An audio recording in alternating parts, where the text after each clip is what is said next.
आधी इंडिया आघाडीमध्ये घ्या आणि मगच भारत जोडो यात्रेमध्ये येतो असा प्रस्ताव आता प्रकाश आंबेडकर यांनी ठेवलाय। राहुल गांधींनी प्रकाश आंबेडकरांना भारत जोडो यात्रेमध्ये सहभागी होण्याचं निमंत्रण दिलं।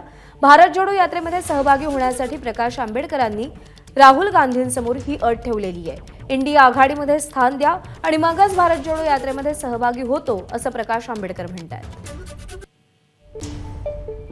प्रकाश आंबेडकर यांचं ट्विट आपण पाहतोय। राहुल गांधींनी भारत जोडो न्याययात्रेमध्ये सामील होण्याचं निमंत्रण दिलं। निमंत्रण स्वीकारतो, पण आपल्या काही अटी आहेत। वंचित बहुजन आघाडी अद्याप इंडिया आघाडीमध्ये सहभागी नाही। यात्रेमध्ये सहभागी झाल्यास मी इंडियामध्ये आहे असं वाटेल। इंडिया आघाडीत सामील करून घ्या, मग मी आपोआपच यात्रेचा भाग होईल।